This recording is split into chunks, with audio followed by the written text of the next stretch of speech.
How we doing, everybody? Jesse here, your race mechanic. If you travel to Ironman events, these are the things that you should always consider to carry with you to put in your bike box, or if you have a service that takes your bike to your destination, to the race, these are things you'll still want to carry. What I want to cover here are some things that could get you in a bind if you don't bring them, and that's really what you don't want to run into. It's race day, and you have a problem, you want to have the things that are going to solve that problem. So let's cover some of this. We got hardware.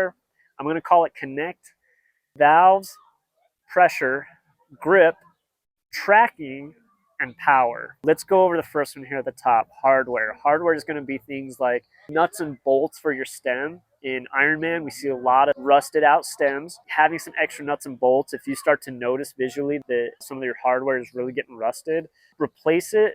And also consider maybe having your mechanic replace it with something that is like stainless steel that's not going to rust. It's going to be resilient.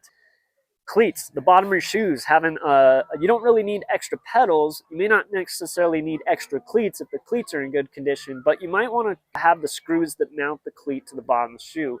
What we have seen is because when you're clipping in and out of the pedals, sometimes it gets loose and that screw comes out, and now the cleat is spinning in place. They're having trouble getting out of the pedal, or they can't get into the pedal.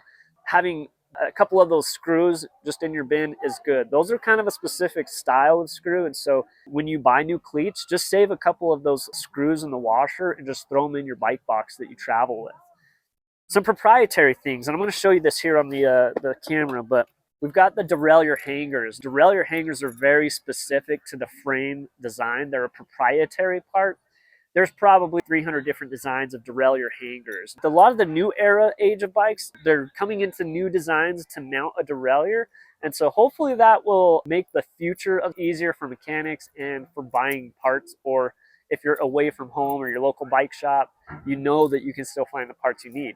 We aren't quite there yet. So what are the things you're going to need? Well, I've got two emergency hangers here. The first one is designed for a horizontal axle. That means if you look at the back of your bike and you see that the axle, the back wheel, slides out from the rear, then you're going to want an emergency hanger like this. If you're out on the road, or maybe you travel with your bike and the derailleur got damaged or the hanger got damaged, and now you don't have the replacement, an emergency hanger like this can get you out. If you can just find the derailleur hanger that matches your bike that they made for yours, buy a couple of them. Just keep them in the bin. It's always good to have two on hand. The other type is a quick release style, which you can notice here that we do have a couple set screws, which you may or may not need to use, but this will work with the older quick release style. So you would take the end cap off and screw the lever in here, and then you would clamp the axle tight into the frame. We now have a spot that we can mount your derailleur. So these are two backup things that I carry that are not as specific to your frame, but what you would want to do is make sure that you have the derailleur hangers that match your frame. So let's move on. Chain links. There's a lot of different speeds out there, 9, 10, 11, and 12 nowadays.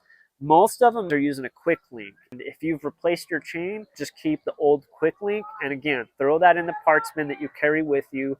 Okay, so that's the hardware, right? The next thing we want to talk about is connect. Now, when I say connect, I'm talking about tape, zip ties, safety pins, also a roll of Velcro. There's so many things that you're doing last minute when you're at transition, you're getting ready to start the swim, but you've got your bike all set up, prepared. You want to make sure that, okay, something's flapping in the wind, you want to strap it down. Or maybe you're trying to do some setup where you want to put some goo packets here so that you can just rip them off and squeeze them and leave the wrapper strapped to the top tube. So those are some techniques that racers use.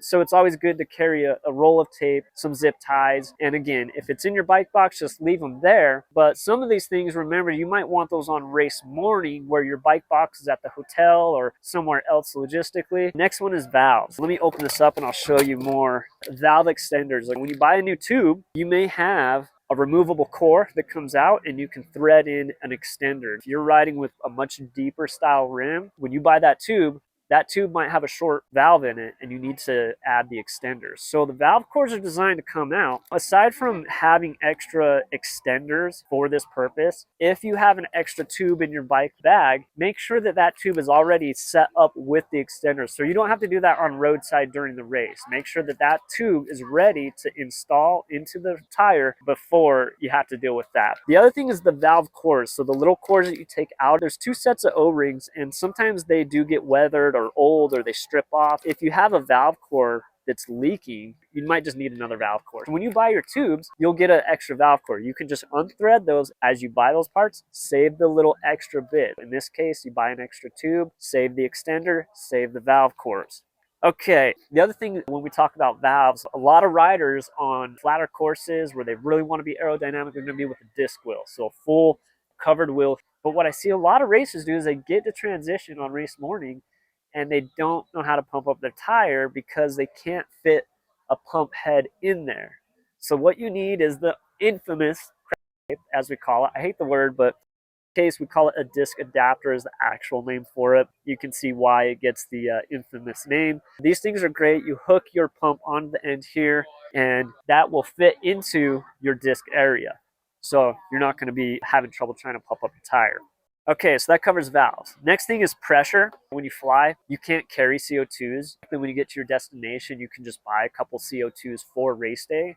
What you're seeing a lot nowadays is these little Amazon $40 to $60 air inflators. And some of those have batteries built in, so all you got to do is charge it up and you can carry it with you to your bike, pump up both of your tires as you're preparing for race start. Ironman does also give you pumps at race start. There's tech support as well. You should be able to pump up your tires without any issue or find a pump if you don't bring one. Pumps can be big and tall and they might be hard to pack. So don't worry about bringing a whole pump, but consider a little battery operated inflator. What else do we got? Oh, that pretty much covers pressure. All right, grip. So when we talk about grip, we're really talking about rubber. We're talking about the tire choice. I really should have called this tire choice. A bad option for Ironman, well, I have seen some riders make the mistake where they're using a tubular. A tubular, also known as a sew-up tire, is a self-contained latex tube inside a tire casing. When you think of a tire, everyone thinks rubber, but don't think that. Think of a cloth like this that's stretched tight, that's holding the pressure. It's the cloth, not the rubber. The rubber, and that's going to give you your gripping. In Ironman, rule one is self-sufficiency. You need to be able to change your own tube. If you're running out there with a tubular, there is no way to change a tubular on the fly. I have seen some people carry a tubular in their back pocket. If they do have a bad situation where they get a flat, it's not as safe because they have to put a tubular tire on the rim. Now, how is a tubular held in place? With glue. A lot of times that glue needs 24 hours to cure up and hold that tire in place. It's really not a good idea to try to be doing a service like that on the side of the road and then have faith in the bike after and being able to ride it or corner and feel confident on the wheel. I'd be very concerned. Tubulars is just not the best idea to go with when you're at Ironman. What you see a lot more nowadays is a tubular setup where the rim's sealed up and you've got a sealant in there. It's usually about 2 ounces of a liquid latex-based sealant. What's great about that is if you get a little thorn, and remember we talk about the cloth being what holds the pressure. Some people come to me and say, well, I just got new tires. How did I get a flat? And a thorn will go through anything. So that really has nothing to do with the quality or if it's compromised.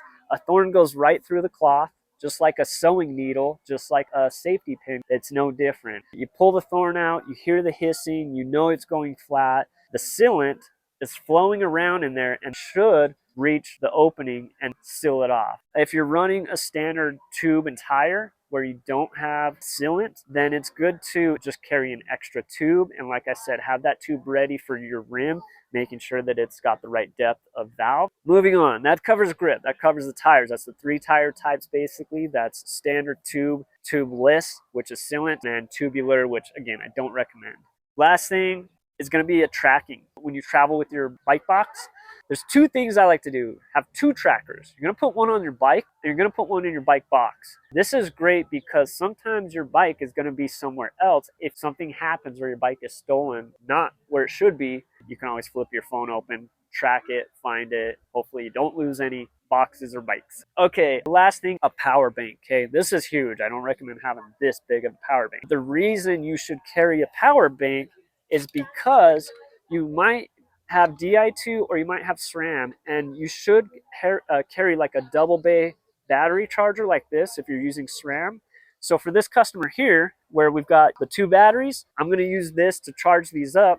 It happens all the time where it's 4 a.m., 5 a.m., and racers are coming into transition. Something's not working. When's the last time they charged their battery? Come to find out, indeed, the battery's dead. So we charge them up in half hour, and hopefully they're good to get through the race. But you don't want to be in that situation. That's absolutely avoid that every way.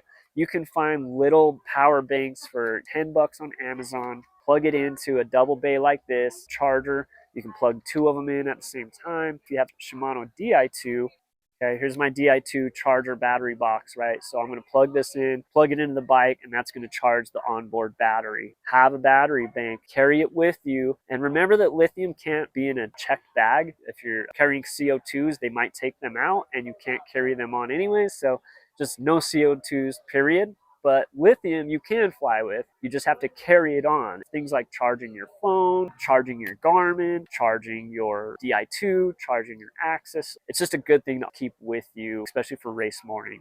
I think that covers everything. If you have any questions, let me know. Appreciate it. I'm Jesse. I'm your race mechanic. Beautiful St. George. See y'all later.